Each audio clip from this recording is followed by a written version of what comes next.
Hey y'all, what's up? It's your boy Evan. Today I'm going to show you my process for sketching Saitama as One Punch Man. Now let's get started.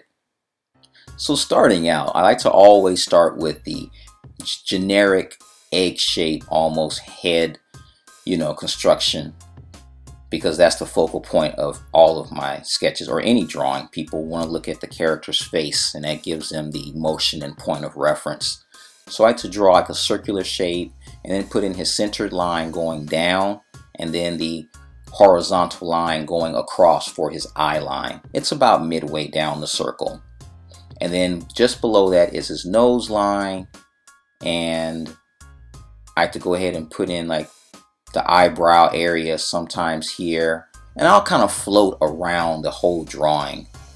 I want to go ahead and kind of continue on moving down with his shoulders. His shoulder is going to be facing us and his whole left arm, and then kind of get his bicep in there, and then his back is going to be kind of arched a little bit, and just be loose and sketchy with the drawings. We're not going to worry about details at this point, just kind of focus on the main landmarks of the overall drawing here.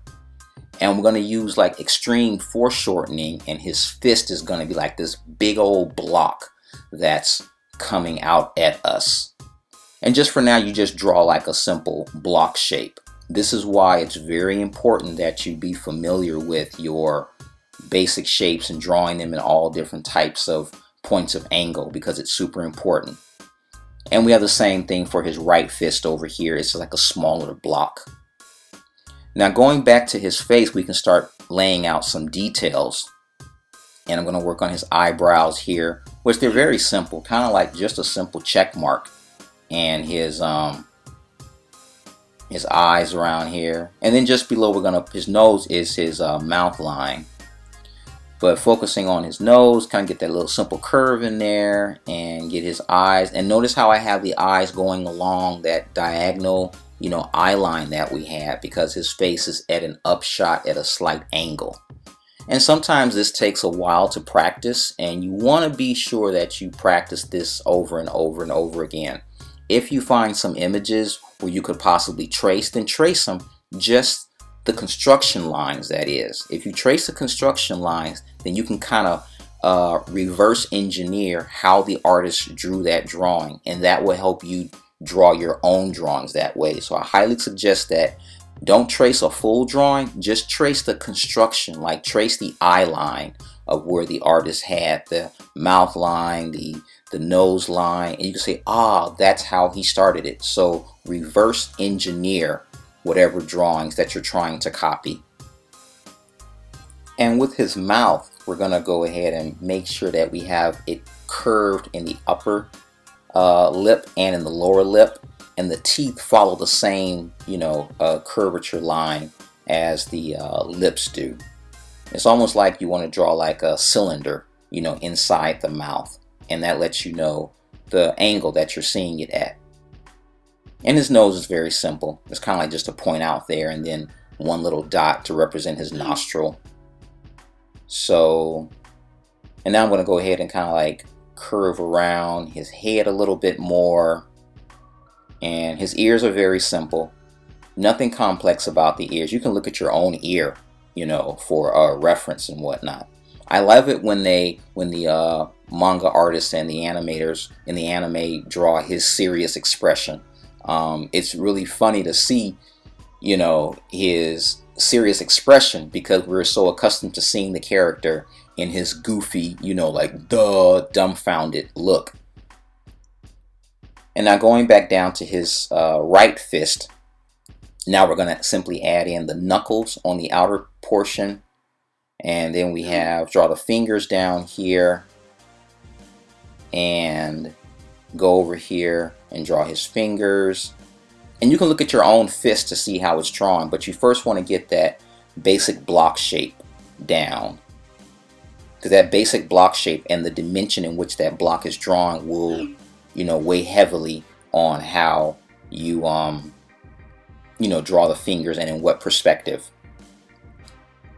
So now we're going to kind of like go up around his shoulder, and now we're going to add the anatomy in for his shoulders. We have his deltoid muscles, which is separated into like 3 segments. There's one in front that we can't see, one on the side, and in the back. And then moving on down to his triceps. It's those 2 big bulging parts that come out in the back of the arm. And this is where the anatomy books can come into play.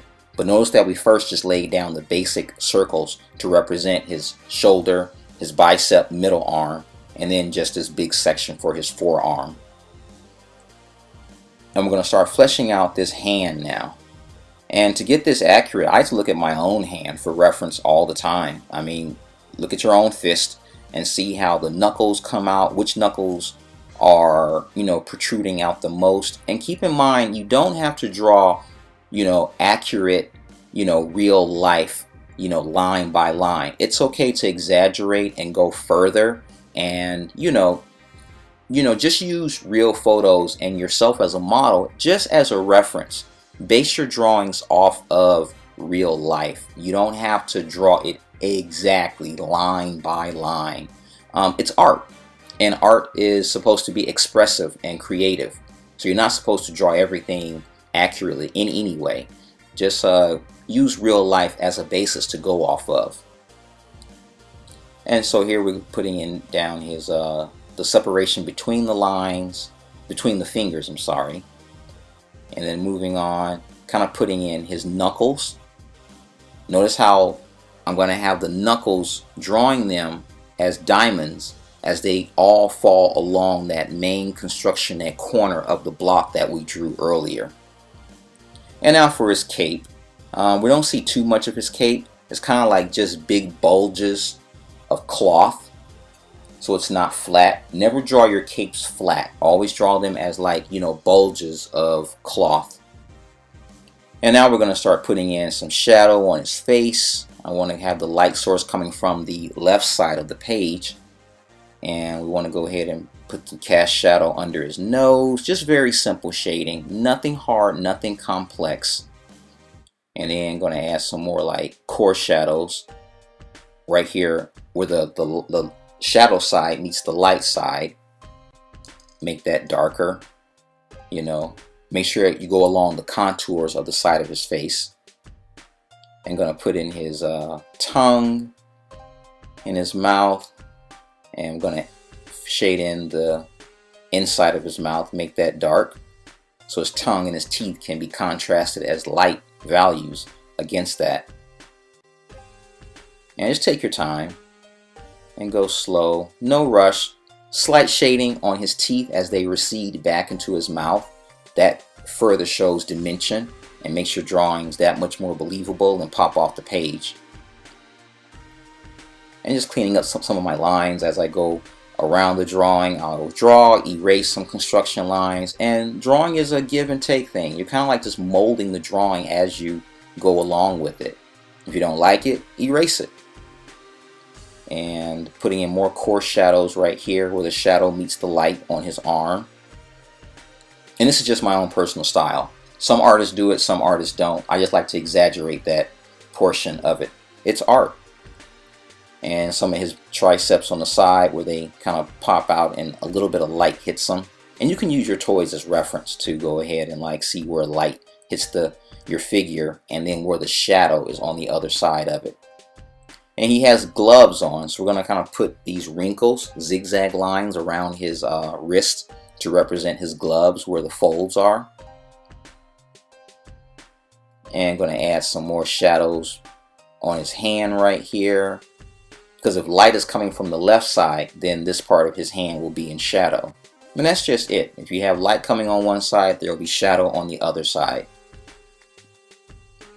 And just darken it in between each finger and so forth. And just take your time. But always use reference and toys. I always use my toys very frequently when I'm drawing. They help me out a lot.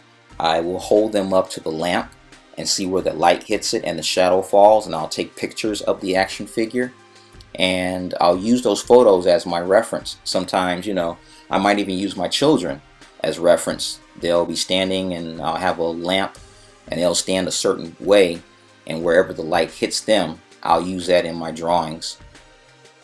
And I don't even use it, and nor do you have to use it Exactly. You can always fake it and always put light where there isn't light, put shadow where there isn't shadow.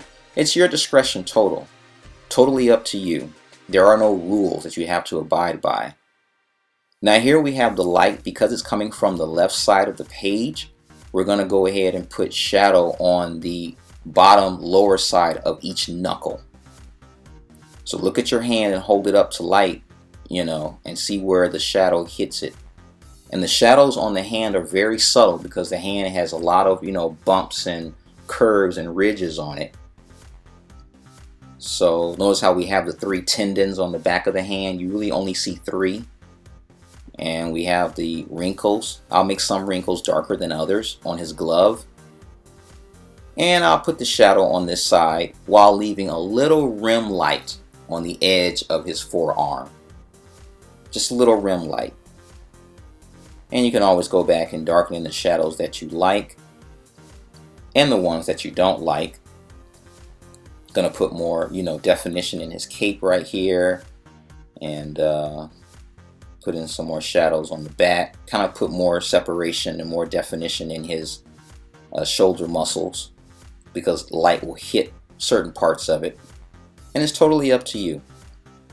You don't have to put this much shadow in your work if you don't want to. I'm going to add some more dirt on his face. It's like he's been in battle, so that's pretty cool. And then we're going to use the ruler to add some motion blur lines on his fists. And manga uses this a lot on their characters.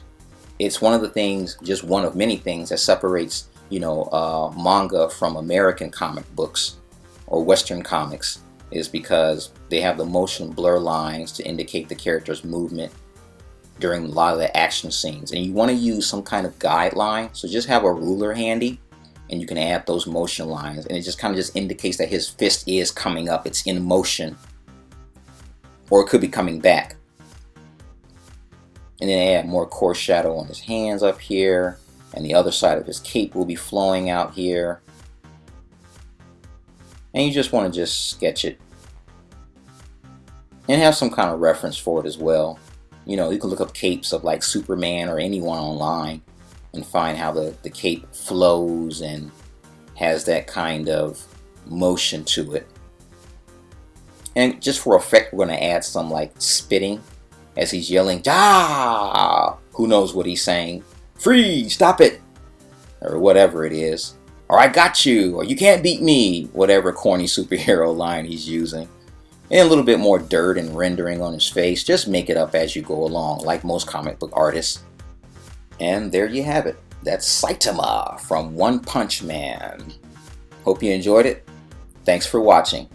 And have you seen One Punch Man? And if you're still having a hard time coming up with your own superhero body, then click the link below in the description and get my free superhero mini course. Get started right now. Don't wait.